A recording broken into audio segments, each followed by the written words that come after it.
하나님의 말씀은 마태복음 14장 22절에서 33절까지 보십니다.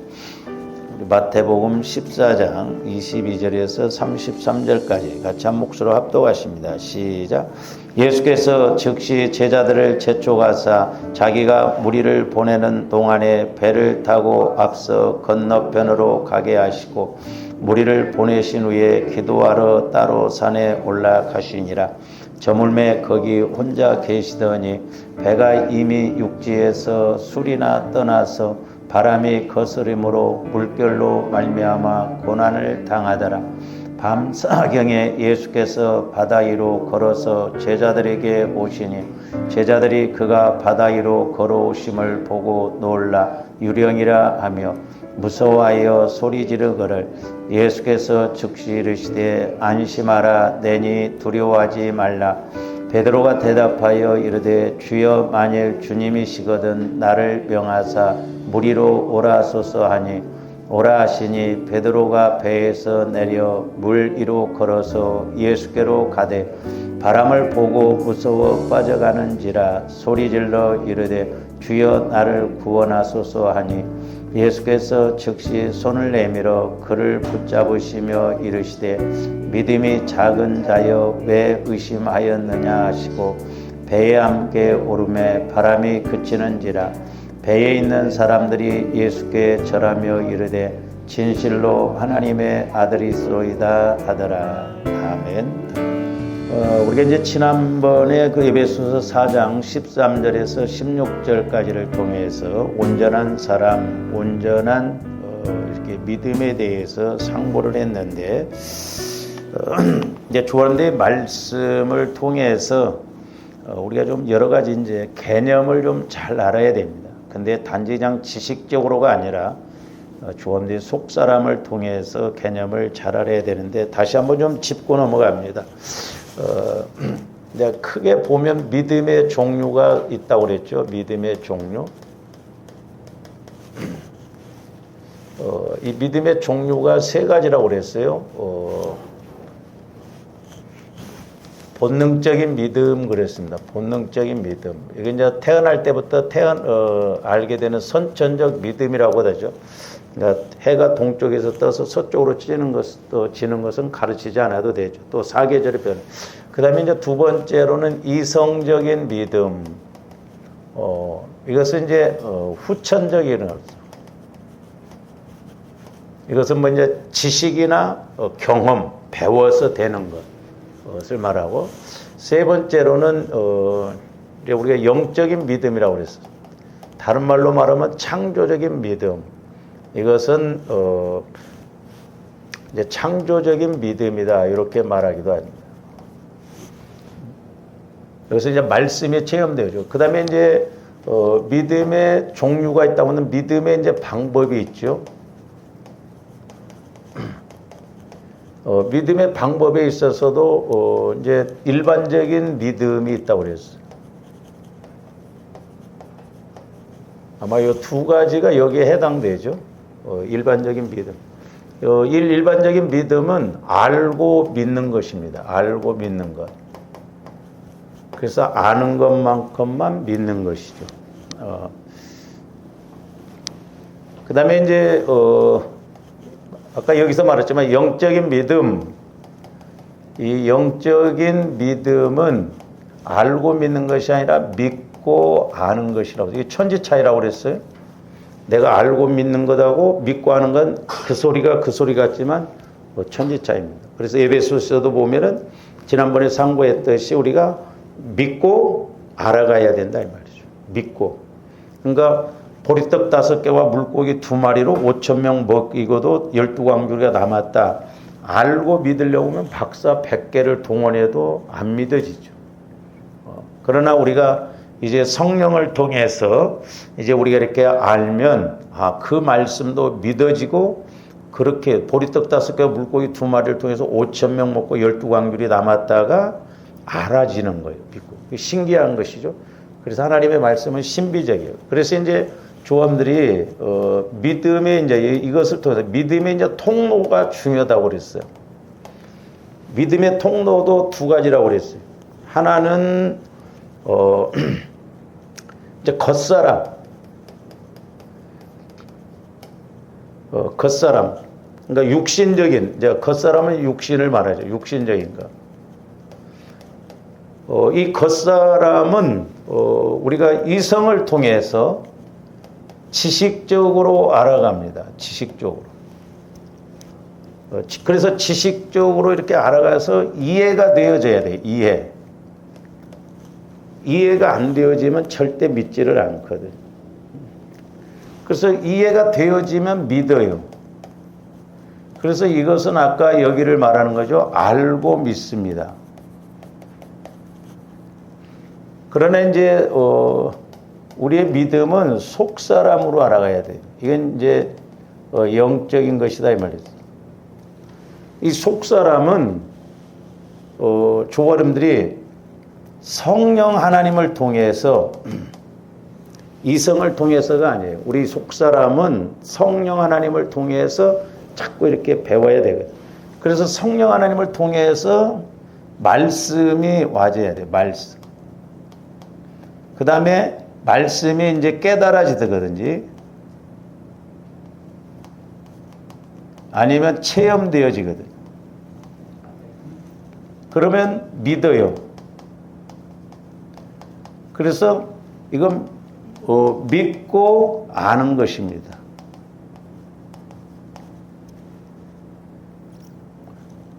이건 이 위에서는 절대 순종이 안 나옵니다. 이 영적인 순종이 안 나와요. 그리고 성장이 안 이루어져요.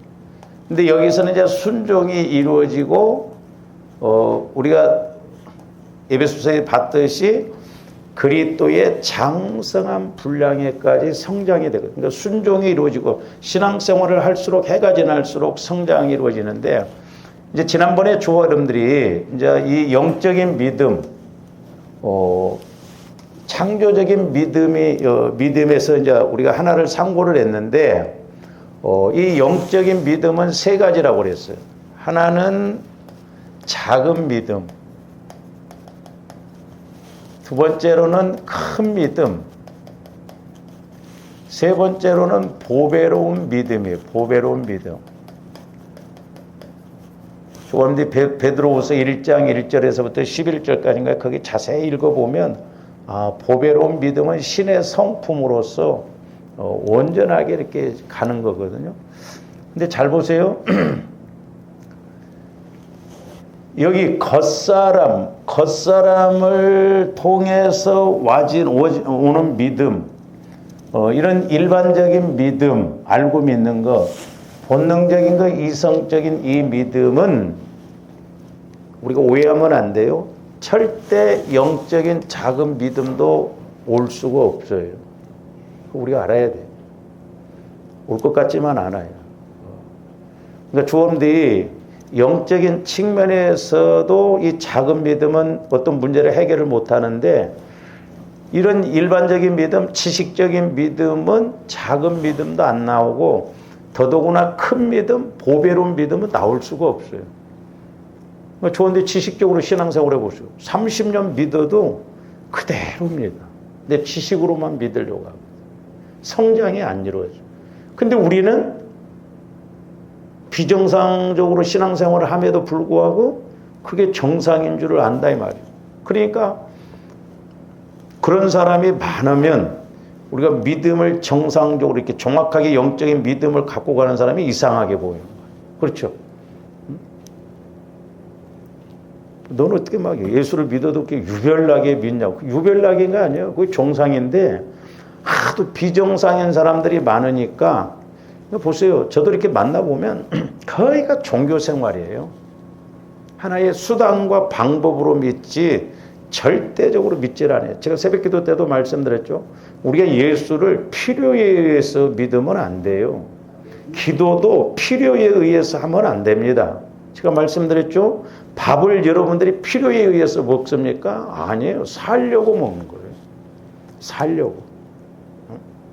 그러니까 우리가 신앙생활은 죽느냐 사느냐의 문제예요. 필요에 의해서 믿는 게 아니에요. 안 믿으면 안 된단 말이에요. 죽느냐 사느냐의 문제이기 때문에. 근데 사람들이 이 영적인 믿음, 속사람을 통해서 여러분들이 밖에 나가서 대화해 보세요. 자기의 영혼에 대해서 이야기해 보세요. 영혼에 대해서. 영혼이 있는지도 없는지도 몰라요. 그러니까 워낙 우리는 지식적으로 이런 신앙생활을 하다 보니까 보편적으로 많은 사람들이 교회들마다 그렇게 믿어. 그러니까 영적인 측면을 갖고 믿으려고 하면 이상하게 보고 유별나다고 하고 뭐 광신자라고 이렇게 해서 이야기한다 이 말이죠. 너무너무 안타깝죠. 저는 가끔 좀 못된 생각을 하는데 좀 하나님께서 한번 가끔가다 한 번씩 천국에 이런 것을 확 내려서 그냥 한번 싹 보여주고 다시 또 이렇게 올라가면 아따 뜨거라오면서 열심히 믿으라고 해도 안 믿네. 모르니까 안 보이니까 이게 참 답답을 노릇이죠. 뭐 하늘문을 확 열어서 우리의 영적 상태를 보여주시고 이렇게 그러면 진짜 뭐 두렵고 떨림으로 믿을 거예요. 근데 안 보이니까. 그리고 우리가 여기다 속사람에다가 영혼에다 초점을 맞춰야 되는데 영혼에다 초점을 맞추지 아니하니까 겉사람 갖고 신앙생활 하니까 그냥 뭐 늘 그 소리가 그 소리고 뭐 그냥 습관적으로 이렇게 믿는 것을 볼 수가 있거든요. 그래서 저와 여러분들이 속사람, 영혼, 속사람에 초점을 맞추고 우리는 창조적인 측면, 영적인 측면에서 신앙생활을 해야 될 줄로 믿습니다. 그러니까 저와 여러분들이 이 속사람을 통해서 말씀이 깨달아지면 이제 제가 어떤 설교를 하고 또 여러분들 책을 보고 어떤 이렇게 성경을 읽더라도 소위 개념이 잡혀요. 그러니까 저도 해보면 그렇습니다. 성령을 통해서 이렇게 깨닫게 해주시면 그렇구나 개념이 잡혀요. 그러니까 이런 것도 확실하게 개념이 잡히거든요. 그렇다 우리가 영혼을 통해서 이렇게 신앙생활을 해야 되겠다라는 것을 알 수가 있습니다. 그래서 이제 오늘 지난번에 잠깐 말씀드렸듯이 이제 이 영적인 우리 영혼을 통해서 이제 믿는 믿음도 작은 믿음이 있고 큰 믿음이 있고 보배로운 믿음이 있다. 이제 오늘 좀 작은 믿음.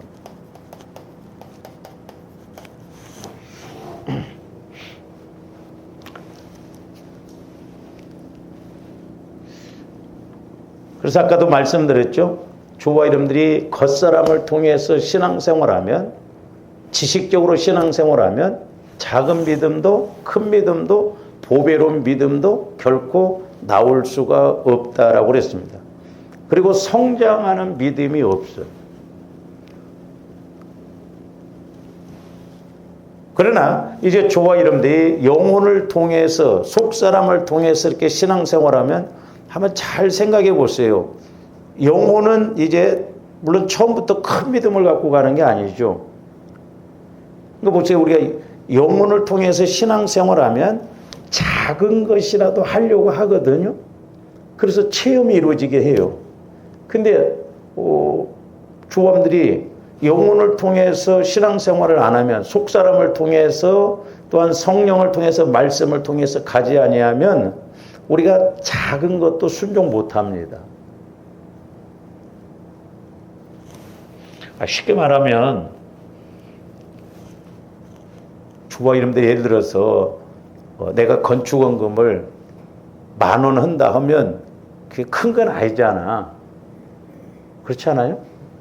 커요. 네? 근데 못해요 우리가.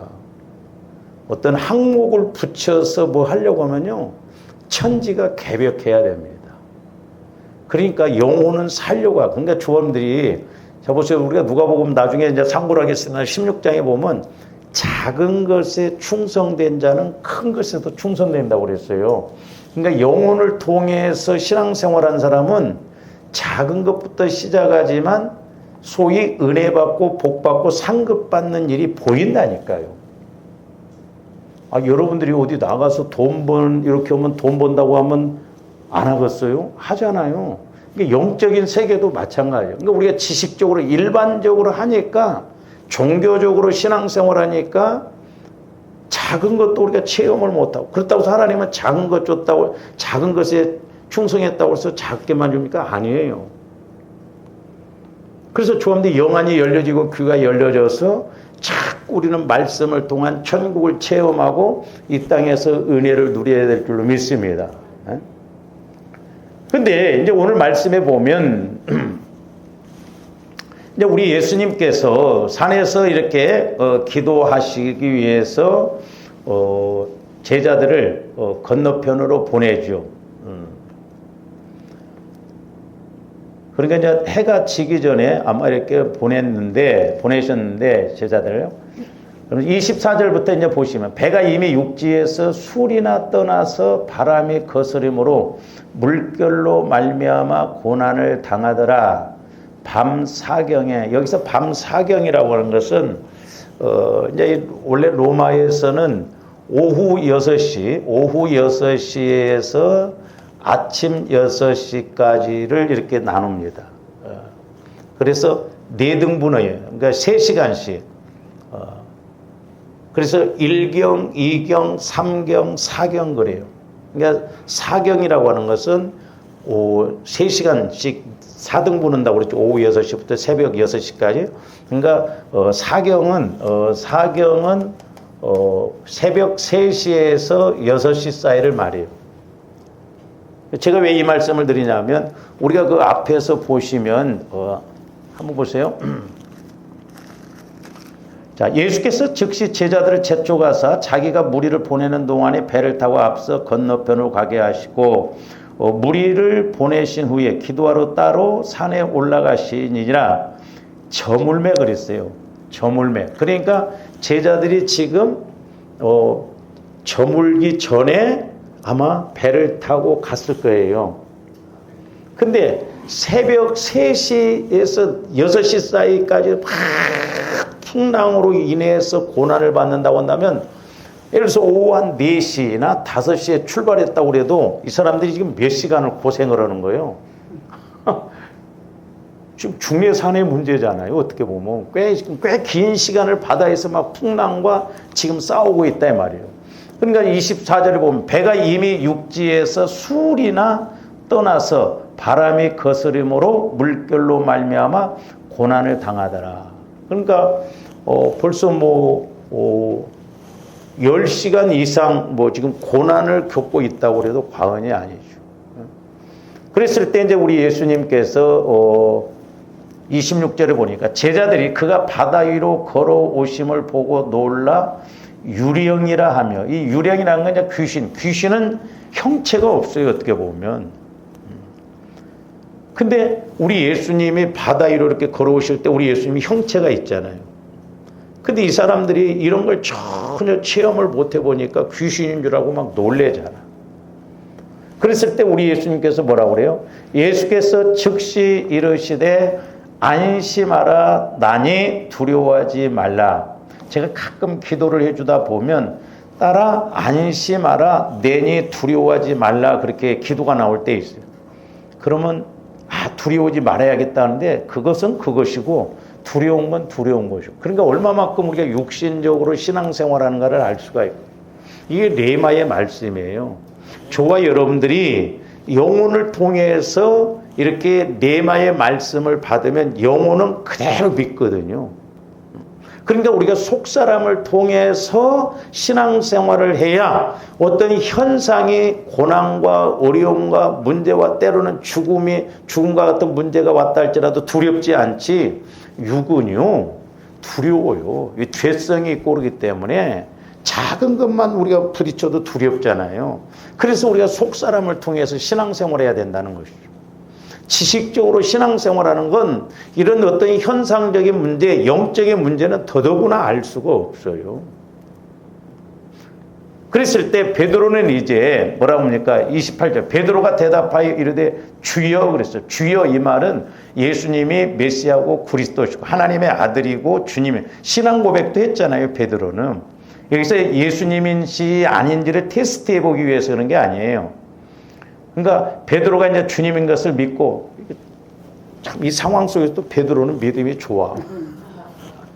막 풍랑이 일고 그런데 막 주님, 나도 주님처럼 무리로 오라 하소서 막 그래. 그러니까 수제자였던 것 같아요. 어쨌든 막 저주를 하면서 넘어질지라도. 그러니까 나를 명하사 물 위로 오라 하소서 하니 29절 이것도 이제 오라가 레마예요. 레마. 그래서 조함들이 어떤 상황에 있든지 우리가 말씀을 받아야 될 줄로 믿습니다. 제가 목회자이지만 때로는 우리 목사님들하고도 대화를 해보면서 느끼는 뭐냐면 참 저는 이제 개인적으로 좀 감사했던 게 뭐냐면 기도의 목적은 내가 성령 하나님과 교제다라는 것을 옛날에 이제 이렇게 성령께서 깨닫게 해주셨거든요. 엘리야 선지자를 통해서. 근데 많은 사람들이 제가 기도원에 가서 한번 집회했을 때도 성령께서는 뭐냐면 우리 한국교회가 기도를 잘못 가르치고 잘못 배웠다는 거죠. 틀리다는 게 아니라 기도의 목적은 하나님과 교제가 목적이라는 것을 가르쳤어야 되는데 그걸 안 가르치고 이방 종교처럼 간국기도만 가르쳤어요. 간국기도. 그리고 두 번째로는 말씀을 그러니까 너무 모른다는 거예요. 잘 생각해 보세요. 조함들이 이게 말씀을 읽어도요. 그냥 이렇게 눈으로만 읽으면요. 이게 수십 독을 해도 안 들어와요. 근데 성령께서 조명해 주셔서 내 영혼에서 말씀이 깨달아지면요. 안 잊어먹습니다. 예, 양식으로 체험이 되어지기 때문에 그렇거든요. 그러면서 이제 모세가 출애굽기 15장인가 거기서 보면 마라에서 쓴모를 만났을 때 기도하니까 하나님께서 한 나뭇가지를 지시하잖아요. 지시할 뿐만 아니라 그 나뭇가지를 꺾어다가 쓴물에다 던지라고 그랬잖아요. 진짜 저는 기도하면서 성령께서 그걸 조명해 주신 게 뭐냐면 그러니까 구하라 찾으라 두들기라가 정확하게 이루어지는 거예요. 그러니까 오늘날도 조함대 성령 하나님과 교제가 이루어지는 기도가 이루어진다고 한다면 내가 어떤 문제를 가지고 기도할 때 제일 먼저 말씀을 받아야 될 줄로 믿습니다. 저희 교회를 여기를 사갖고 올 때 집사람하고 제가 에레미야 33장 2절 3절 말씀을 똑같이 받았어요. 그래서 가끔 가다가 집사람하고 저하고 이렇게 기도가 희한해요. 딱딱 맞아 떨어질 때가 있는데 옛날에 우리 교회에 어떤 집사님이 이렇게 나간다고 할 때 제가 금요일날 기도를 하는데 그 뱀이 집사님을 칭칭 감아가지고 꼬리가 다리에 있더라고. 다리만 무너뜨리면 이 집사님 어떻게 되겠더라고. 그 집사님이 저보고 뭐라 그러냐면 자기는 자살에 죽는 것 어렵지 않다고 그러더라고. 겁 없는 소리를 그렇게 하더라고. 근데 저만 그런 것을 본 게 아니라 집사람도 봐요. 그러니까 이 교회를 사갖고 올 때도 말씀을 받았거든요. 이렇게. 근데 돈이 있어야 되는데 아무리 그때 계산을 해봐도 안 나오는 거예요. 근데 말씀을 받아서 말씀으로 응답을 받고 움직이면 과정은 물론 힘들 수 있지만 하나님이 주신 말씀이기 때문에 하나님이 해결하시는 거예요. 그래서 제가 그때 우리가 이게 이거 그때 이자가 9%였어요. 9% 대구은행에서 1억 2천 받는데 100만 원씩 나갔습니다. 그때. 근데 이자는 눈에 안 들어오더라고. 왜 이걸 구입하느냐 못하느냐 우리가 이사를 하느냐 못하는 상황이죠. 그러니까 우리가 말씀을 성령 하나님을 통해서 모세처럼 예를 들어서 마라의 쓴물을 만났어요. 그러면 부르짖었다고 하죠. 그게 구하는 거예요. 그러면 그 다음에 찾으라는 뭐냐면 찾으라가 말씀을 받는 게 찾는 거예요. 막 무슨 물건 찾듯이 그걸 말하는 게 아니에요. 근데 많은 목사님들이 그 설교를 내가 들어봤지만은 더 기도를 강조해서 더 강하게 기도하는 겁니다. 이렇게 말씀을 하시거든요. 아니요. 그런 측면이요. 구하라 찾으라 두들기라가 정확하다 이 말이에요. 그러니까 조화님들이 어떤 문제가 왔어. 그럼 구했어. 그랬더니 보세요. 어떤 문제 앞에 말씀이 자꾸 엉뚱 들어야 돼. 자, 어떤 문제 앞에 원인이 오늘 아침에 기도할 때도 이제 원인이 있음으로 말미암아 문제가 있잖아요. 그러니까 원인을 해결하면 이 문제는 그냥 해결되어집니다. 그리고 하나님은 어떤 문제라도 다 해결하시는 하나님이요. 하나님이 문제를 해결 못하신다면 하나님 아니시죠. 조화님들 어떤 면에서는 원인을 몰라서 그런 거예요. 원인. 그렇잖아요. 원인이 있으면 결과가 있고 결과가 있으면 원인이 있고 지식적으로는 잘 알잖아요. 그러니까 자, 우리 하나님께 지금 쓴물의 원인을 놓고 기도했을 때 하나님께서 나뭇가지를 지시했어요. 아니, 나뭇가지하고 쓴물하고 뭔 상관이 있냐고. 그러나 하나님은 전지전능하신 하나님이시기 때문에 나뭇가지가 아니라 뭐 다른 방법을 통해서 이 쓴물의 문제를 해결해요. 그 나뭇가지를 발견하는 게 찾는 거예요. 오늘날로 말하면 이 문제 앞에 조합된 말씀을 받는 게 찾는 거예요. 제가 이제 기도다 보면, 자, 어떤 문제가 왔어. 자, 어떤 뭐 물질의 문제가 왔다. 근데 원인은 뭐 어떤 사람은 순종을 안 해서 원인이 있을 수 있고, 어떤 사람은 뭐 내 안에 죄성이 있어서 이런 문제가 올 수도 있고, 원인은 같을 수도 있지만 다를 수도 있거든요. 그래서 이 문제를 놓고 기도했더니 성령께서 너는 순종을 안 해서 그래. 그러면 이제 조합들이 모르잖아. 하나님, 그러면 내가 뭘 순종을 안 했습니까? 계속 찾는 거예요. 그러면 너 이러이런 측면에서 순종 안 했어. 그래서 회개해. 그래서 내가 성령을 통해서 순종을 안 했는데 이렇게 순종하는 것을 깨달았어. 그러면 그 순종 안 한 것에 대해서 우리가 회개를 하면, 순종을 하면 이 문제가 해결되어지는 거예요. 그러니까 그게 찾는 거예요. 뭘 순종해야 할까? 그러니까 모세는 자, 나뭇가지를 꺾고 왔어. 근데 하나님이 그 나뭇가지를 쓴물에 던지라는 거예요. 던지는 것이 두드리는 거예요. 그러니까 저와 여러분들이 성령 하나님과 교제가 이루어져서 말씀을 받고 말씀 따라 순종하는 것, 그것이 구하고 찾고 두드리는 거예요. 그러니까 기도의 목적을 알면, 내가 성령 하나님과 교제가 이루어지면 기도가 쉽다 어렵다? 쉬운 거예요. 근데 우리는 간구 기도만 해서 해결을 하려고 하니까 어려운 거예요. 아니, 지금 내가 어떤 죄성으로 인해서 문제가 왔는데 해결만 해달라는, 해결만. 밑도 끝도 없이. 그러니까 이것은 하나님을 몰라도 너무 모르는 거죠. 어린아이 신앙이고. 그래서 무엇보다도 저와 여러분들이 내 마음이 주님 마음으로 성화가 이루어져서 이제 내 영혼이, 주님 마음은 영혼의 밭이니까, 영혼의 집이니까 그 밭에서 내 영혼이 움직이면서 성령 하나님부터 말씀을 받으면, 이제 예수 그리스도 마음 안에서 내 영혼이 말씀을 받으면 깨달아지고 은혜를 받고 어떤 문제가 있어도 해결을 받을 수가 있다는 것이죠. 우리가 막연하게 신앙생활하면 안 돼. 그래서 주님도 어떤 어려움이 있거나 또 때로는 축복도 마찬가지예요. 축복도 받을 땐 게 말씀을 받아야 돼요. 왜 나에게 축복을 주셨는지. 그걸 모르니까 교만하고, 그걸 모르니까 육신 따라가고 그냥 내 마음대로 가버린다 이 말이에요. 제가 말씀드렸잖아요. 저 하남에 여러분들 가보셨을 거예요. 오리집.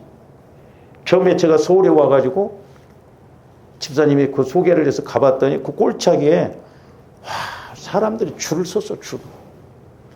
희한하다. 이런 골짜기 웬 이렇게 오리집이 잘 되는 거야. 그래서 제가 유심히 보고 이제 가끔 가서 이렇게 한번 보고, 그래서 이제 이렇게 뭐 성경 이렇게 말씀도 있고 그래서 이제 내가 한 번은 그 카운터에 있을 때, 아이고 참 이렇게 어떻게 해서 이렇게 이런 곳이 손님이 많습니까? 그랬더니 그 권사님이 자기가 예수를 믿는다. 이제 내가 예수를 믿냐고 믿은. 기도하는 가운데 하나님이 거기다 식당을 차리랐다. 그래서 이제 뭐 매년 오래됐죠. 나중에 가니까는 사람도 없어. 나중에 이제 그 권사님하고 저하고 좀 이렇게 익숙해져 가지고 저한테 기도도 여러 번 받고 그랬습니다. 근데 이 권사님이 그렇게 축복을 받았을 때 그 처음에 그 전도사님이 같이 기도하면서 이렇게 선교도 하고 교회 예배당을 져야 할 그런 사명이 있는데, 그렇게 돈 벌어 가지고 자식 미국 유학 보냈어요. 거기다 다 갖다 쏟아부었어요. 한참 뒤에 그 자녀가 유학을 오고 왔는데 영어도 잘한대요. 취직이 안 돼. 하나님이 틀어막으면요, 하나 없어도 안 됩니다. 그러니까 조언대 하나님 앞에 늘 두렵고 떨리는 마음으로 하나님 눈치를 보면서 소위 하나님을 기쁘시게 해드리는 조언대 돼야 될 줄 믿습니다. 결국 아들 취직도 안 돼. 그래서 결국 그 식당 딴 사람한테 넘겼어. 가면 딴 사람이 하는데 손님도 없어 지금. 그러니까 이런 그 뜻을, 그러니까 축복을 받더라도 왜 나에게 이렇게 축복을 주시는가? 또 문제가 왔을 때 왜 나에게 이런 문제를 주시는가? 그래서 제가 개인적으로 우리 교회에서 그래요. 어떤 이렇게 영적으로 깨달음이 와지고 그런데 아이고 저렇게 가다가 저러면 안 되고 일 터지면 막 겁이 나는 거예요. 신앙생활은 죽느냐 사느냐 현실이에요. 현장입니다. 막연하게 믿으면 안 돼요. 조바람들이. 지식적으로 믿으면 안 된다. 필요에 의해서 믿으면 안 된다 이 말이죠. 그러니까 우리가 죽자 살자 신앙생활을 해야 된다 이 말이죠.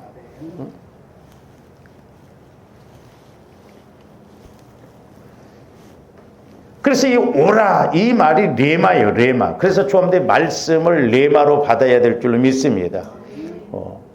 그래서 말씀을 받으면 그 말씀 따라 순종하면. 근데 그 말씀을 받아도요, 내가 지식적으로는 안 믿어요. 순종할 수가 없어. 왜? 영적인 믿음이 안 나온다니까. 작은 믿음도 안 나와요. 우리가 오해하면 안 돼요. 그러니까 지식적으로 신앙생활 하니까 착각하고 간다 이 말이죠.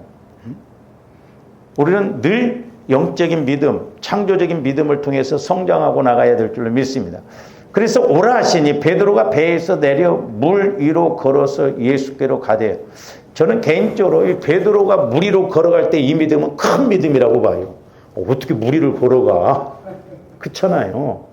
그러니까 우리 예수님도 물 위로 걸어오셨잖아요. 바로 예수님은 창조자요, 신성을 입은 하나님이시오, 또 인간을 입고 오신 예수님이지만 우리 예수님은 바다도 다스리시고 우주 만물을 창조하신 분이기 때문에 이렇게 움직인다는 것을 깨닫게 해주신 것이고, 또한 베드로도 보면 바다에서 어부 생활을 수십 년 했잖아요.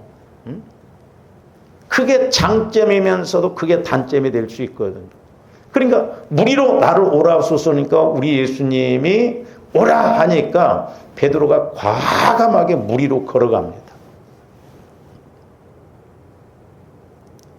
땅이라고 하면 소위 뭐 축지법 그런 걸 통해서 막 팍팍해서 갈 수 있는데 바다요, 바다. 그러면 오늘날 이런 일이 없냐? 저는 있다고 봐요. 인도네시아에서 그 선교 오신 분들이 진짜 홍수가 났는데 그 홍수 난 냇가를 건너갔다는 거예요. 걸어서. 그러니까 얼마나 우리가 인간적인 지식적으로 꽉 쩔어 있는가. 그러니까 안 믿어. 그때 사건이지 이렇게만 믿죠. 오늘 되어질 일이라니까요. 그러니까 만약에 하나님의 말씀이 베드로로 끝난다고 한다면 소설책이에요. 그러나 베드로가 체험했던 것 오늘날 저와 여러분들 끝까지 체험되어져야 될 줄 믿습니다. 그래서 우리가 믿음을 키워야 된단 말이에요. 영적인 측면에서. 그런데 이제 30절 보면 바람을 보고 무서워 빠져가는지라. 그래서 이제 지난번에도 말씀을 드렸습니다마는 자, 작은 믿음에 있어서 문제가 뭐냐면 이제 고난이 왔을 때 고난. 그렇죠? 24절에서 보면 바람으로 인해서 풍랑으로 인해서 물결로 말미암아 고난을 당하더라 그랬죠. 근데 30절에도 보면 바람을 보고 무서워 빠져가는 자. 지난번에도 말씀을 드렸어요. 바람은 안 보여요. 그렇죠? 근데 바람이 불면 풍랑이 인다는 것은 베드로도 능히 잘 알 거예요. 그러니까 바람을 보고 무서워서 빠져가는지라 그랬어요. 그러니까 26절도 보면 예수님이 그럴 때 뭐 무서워했다고 그랬죠. 이제 24절에서 고난이 오고, 그 다음에 이제 고난이 오면 뭐 26절, 30절에서 보면 이 무서움이 오거든. 다른 말로 말하면 두려움입니다. 두려움. 조화인들 신앙생활함에 있어서 이 두려움을 없애야 돼요. 우리가 계시록 20장 보면 제일 심판받는 사람이 1순위가 누구냐면 두려워하는 자들과 믿지 않는 자들은 두 번째입니다. 두려워하는 자들과. 저는 개인적으로 적용적인 측면에서 보면 이 두렵다라고 하는 것은 믿음이 어떤 면에서 약하다는 거거든요. 그 죄성이 있기 때문에 그래요. 무서움, 두려움이 없어야 돼요. 그러니까 사실 베드로가 무리를 걸어갈 때는 큰 믿음을 통해서 풍랑이 일어도 두려움이 없으니까 걸어가잖아요. 그러니까 영혼에서 말씀이 확 와지면, 성령을 통해서 말씀이 레마로 확 꽂히듯이 꽂히면 상황이 안 보입니다. 문제가 그렇게 문제로 안 보여요.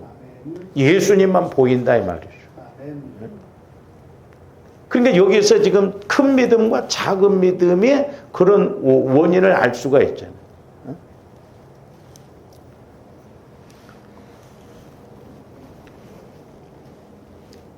그러니까 아무리 위험한 상황이라 할지라도 이렇게 주님만을 바라보고 내 영혼이 주님만을 바라보고 나가면 안전합니다. 그렇죠? 안전해요. 그러나 반대로 주님이 아닌 이렇게 육신의 생각을 통해서, 그러니까 아까도 말씀드린 겉사람, 육신의 생각을 통해서 이 육신의 생각과 마음은 믿음 없다니까요. 안 생겨요. 믿어 해도 안 믿어요.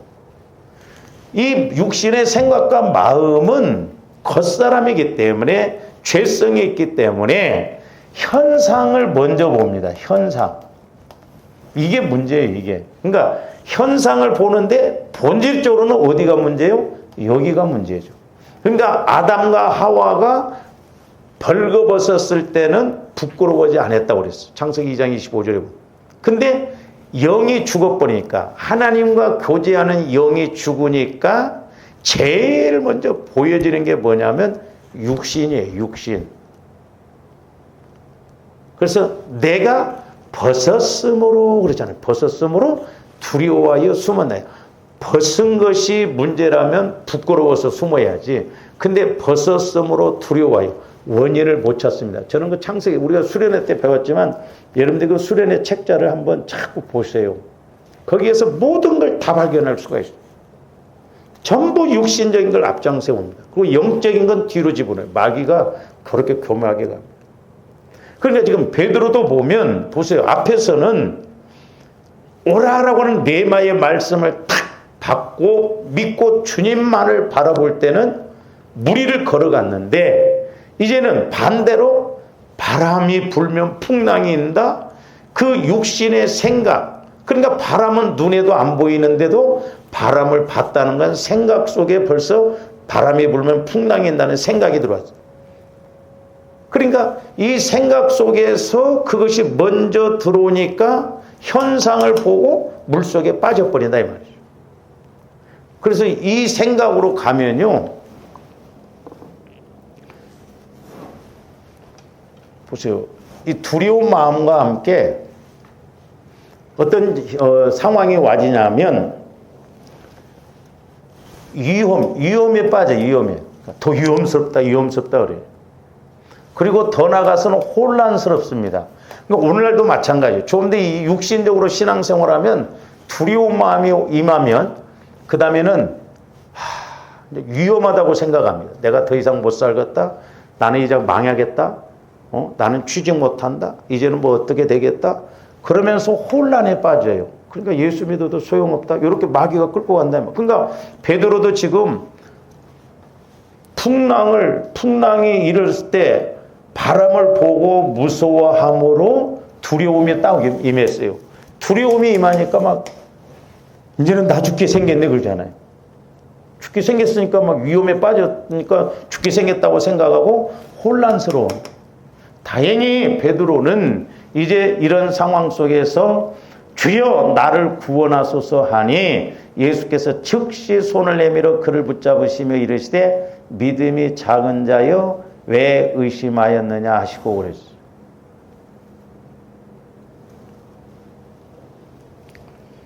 그러니까 조합대 그리스도의 마음을 통해서 성령께서 주시는 말씀만 믿고 나갈 때는 안전해요. 안전하지만 그러나 반대로 내 육신을 따라서 세상을 바라보면 두렵습니다. 그리고 그렇게 되면 내가 어떻게 될 것 같은데 이러다가 살라나 어쩔라나 그리고 혼란에 빠지고 이것도 저것도 아니에요. 지금은 이제 아들 따라서 멀리 갔습니다마는 그 손동네 권사님이 이제 이은진 선생님 졸업식 때 제가 이렇게 가서 전도를 하고 예수 믿고 교회 나오시라고 하면 고개를 살려살려 흔드시더라고요. 왜냐하면 그때는 아쉬운 것이 별로 없고 막 그런 하나님이 희한한 방법을 통해서 교회를 나오게 하셨어요. 은진 선생님이 애를 못 가지니까 이제 그것 때문에 그리고 이제 제가 신방을 갔는데 무릎이 이렇게 아프시다고 그러더라고요. 무릎이 관절염 약을 꽤 오래 먹었대요. 한 5년 먹었다고 그러던가 그러더라고요. 그래서 제가 다리를 이렇게 펴보라고 그랬어요. 펴보라고 그랬더니 다리가 한쪽이 좀 짧더라고. 그래서 제가 간절하게 기도해 줬어요. 뭐 사실 저는 뭐 내가 신윤사가 있어 기도해 주면 닿겠다 그건 없었어 사실. 어쨌든 믿음을 가지고 간절히 기도해 줬는데 그 다음 주에 교회 오셔가지고 뭐라고 하냐면 나섰대요. 나서버렸대요. 그러면서 더 중요한 건 이제 초신자잖아요. 예수를 안 믿었으면 여러분들 같으면 어떻게 해서 약도 먹고 교회도 나오고 그랬을 거예요. 이 권사님이 그 즉시로 약을 탁 끊었어요. 그게 대단한 거예요. 약 끊었대. 그 뒤로부터 약 안 먹고 무릎도 괜찮고 그랬어요. 내가 그래서 참 감사했던 게 뭐냐면 믿음 있는 우리는 약도 먹고 기도도 오고 그럴 텐데 이 권사님은 초신자가 이제 예수 믿고 교회 나오신 분이 나았다고 하면서 관절염 약을 그렇게 오랫동안 먹은 걸 다 끊었다니까. 그게 중요하다 이 말이죠. 그게 결단하는 믿음. 나중에 큰 믿음을 통해서 우리가 좀 보겠습니다. 그 지경에서 나와 가난 여인이 귀신 들린 자기 딸을 집에다 놓고 멀리 예수를 찾으러 온다는 거, 이게 결단하는 믿음, 온전한 믿음이 아니고는 못해요. 왜? 우리 육신이 이렇게 우리를 사로잡고 있다. 그러니까 주함대 육신의 마음, 생각을 날마다 십자가에 못 박아서 주님 마음으로 성화가 돼서 내 영혼에서 말씀을 받고 움직여야 될 줄 믿습니다. 저도 마찬가지고 제가 이런 것을 깨닫고 갈 때마다 나중에 우리가 하나님 앞에 가면 과연 내가 예수를 수십 년 믿었다고 하는데 과연 인정받을 만한 믿음이 될까? 그럼 우리는 뭐 열심히 나름대로 믿고 그러지 진짜 예수님이 일하시고 역사하시는 그런 믿음을 키워왔는가? 그러니까 이렇게 육신의 생각, 마음을 갖고 현상을 바라보면 자꾸 두려움이 오고 두려움이 오다 보면 이제 위험에 더 빠지거든요. 그거 혼란스러워.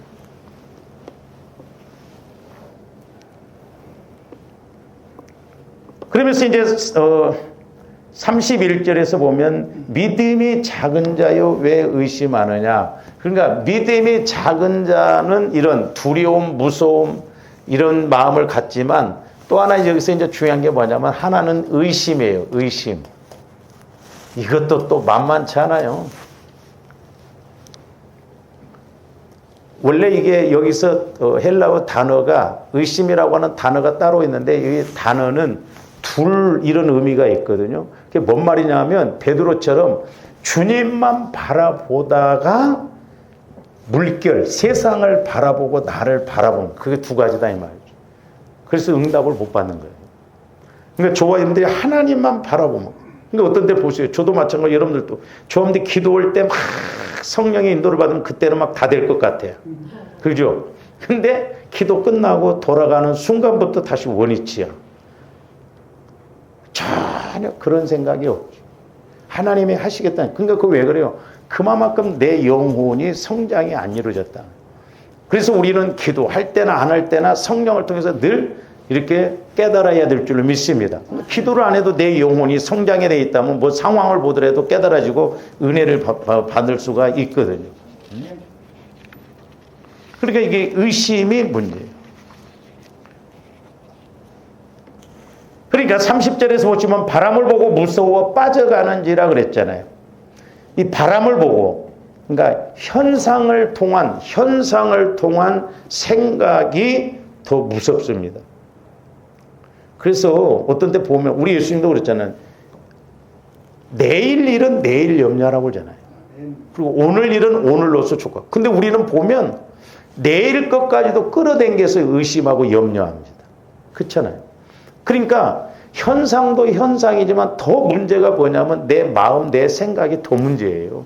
그래서 조함들 마음과 생각을 자꾸 성화를 시켜서 주님 마음으로 성화를 이루어서 주님 마음을 가지고 가야 될 줄로 믿습니다. 그래서 주님 마음과 영혼은 현상 보지 않아요. 현상이 어렵다 할지라도 말씀이 와지면 그 말씀 붙들고 가게 됩니다. 그러니까 욥의 믿음이 그거죠. 그렇게 10 자녀가 하루아침에 죽어나가고 그 많던 재산이 하루아침에 없어짐에도 불구하고 욥은 뭐라요? 빈손으로 왔다 빈손으로 주시는 이도 하나님이시고 뺏어가는 이도 하나님이시라고 그러잖아요. 욥이 미쳐버려서 그래요? 욥이 그만큼 믿음이 확실하기 때문에 환경에 연연하지 않아요. 근데 저는 욥의 아내 믿음이 오늘날 우리의 믿음이라고 봐요. 좋아합니다. 한 자녀만 데리고 가도 하나님 욕하고 저주하고 안 믿어버릴 거예요. 그렇잖아요. 그래서 이 의심이라고 하는 것이 두 마음이에요. 두 마음. 저도 이렇게 해보면 그렇고 여러분들 볼고 우리 마음에 두 마음이 공존하면 안 돼요. 내 마음과 예수님의 마음이 공존하면 부지런히 보혈과 성령을 통해서 내 마음은 강고도 없고 주님만 보여주고 주님을 통해서 신앙생활하는 조함들 되시기를 주님의 이름으로 축원을 드립니다. 그래서 두 마음을 갖는 것, 그게 작은 믿음이에요. 두 마음. 두 마음을 갖고 가는 게 작은 믿음입니다. 우리는 한 마음만 갖고 나가야 될 줄 믿습니다. 그래서 자칫 잘못하면 위험한 것이, 신앙생활 오래 한 사람들일수록 위험한 게 뭐냐면 두 마음이 많습니다. 네? 소위 말해서 그슬려졌어. 세상에 가서도 그슬려지고 신앙생활도 그을려져가지고 두 마음이요. 그러니까 오래 신앙생활한 사람들일수록 어떻게 보면 기도응답을 더 못 받는 수가 있어요. 차라리 센 것은 나아요. 예? 차라리 불신자는 구원시켜서 이렇게 쓰시기가 낫는데 오래 신앙생활하고 깨지지 않고 그슬려지면 이거 안 돼. 제가 말씀드렸잖아요. 옛날에 제가 어렸을 때 소주 끓일 때 고구마를 이렇게 그 숯불에다 구우면 어설프게 구워지면 못 먹습니다. 썩컹썩컹 해갖고. 그러면 익으라고 더 불 속에다 집어넣을 때 더 센 불에다 집어넣어야 돼요. 그렇게 해서 익은 걸 꺼내서 보면 절반은 타져버렸어요. 차라리 센 것은 구우기가 나아. 근데 제대로 구워지지 않는 것은 이게 더 센 불로 해갖고 절반은 못 먹고 그러더라고요. 그러니까 신앙생활도 자칫 잘못하면 이게 무섭고, 그래서 조함들 신앙관이 무서워요. 어디에서 신앙생활 했냐, 어떻게 배웠느냐. 이게 중요하다 이 말이죠. 그래서 이렇게 의심을 갖고, 물론 두려운 마음, 의심, 이런 마음은 두 마음이에요. 그래서 이런 믿음은 문제 해결과 응답을 받을 수 없다는 것을 아셔야 됩니다.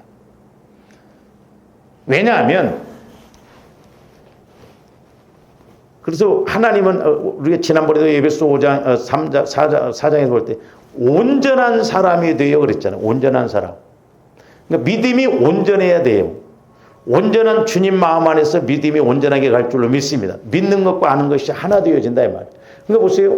큰 통에 깨끗한 물이 있는데 거기에 더러운 것 한 방울만 떨어뜨려도 여러분은 절대 안 먹어요. 왜? 더러운 것이 들어왔다 이 말이에요. 그러니까 우리 마음이 자꾸 성화가 이루어야지. 두 마음을 가지는 것은 바로 하나님의 법에 벗어난 거예요. 하나님의 법. 제가 그래서 이 말씀을 좀 드리고자 한 거예요. 두 마음은 마귀의 법과 하나님의 법이 같이 공존해요. 작은 것이 됐든 큰 것이 됐든. 그러니까 90%가 하나님의 마음이고 10%가 내 마음이다 해도 이건 두 마음에 대해서 응답을 가질 수가 없어요. 그러니까 우리는 영혼을 통해서 신앙생활을 해야 될 줄 믿습니다. 영혼은 100% 믿거든요. 말씀에 대해서. 두 마음이 없어요. 그래서 우리가 새벽기도 때도 말씀을 상고를 했습니다마는 예수님을 죽인 사람들이 뭐요? 이방인과 유대인들, 하나님의 법을 모르는 사람들, 하나님의 법을 이렇게 어긋나게 가는 사람. 오늘날 조화님들에게도 중요해요. 이게 하나님의 법을 따라, 소위 생명의 성령의 법을 따라서 신앙생활을 해야 된다. 육신의 생각, 육신의 마음은 사망의 법이에요. 죄의 법입니다. 그렇기 때문에 하나님의 말씀에 법에 순종할 수가 없어요. 요 부분에 대해서는 좀 다음 시간에 하도록 하겠습니다. 기도하시죠. 사랑의 아버지 하나님, 감사를 드립니다. 이제 저희들 늘 말씀을 읽고 기도하고 또한 설교를 들을 때마다 우리의 겉사람에서가 아니라 우리의 속사람인 영혼을 통해서 늘 믿음의 공식, 믿음의 법칙, 믿음의 원리들을 잘 알게 하여 주셔서 우리의 신앙생활이 헛되지 않고 날마다 천국을 침노하는 복된 저희들 되게 하여 주시옵소서. 그래서 늘 말씀이 살아있음을, 능력이 있음을 체험하고 이 땅에서도 하나님 앞에 가서도 잘했다 칭찬 듣는 저희들 되게 하여 주시옵소서. 감사를 드리오며 예수 그리스도 이름으로 기도하옵나이다. 아멘.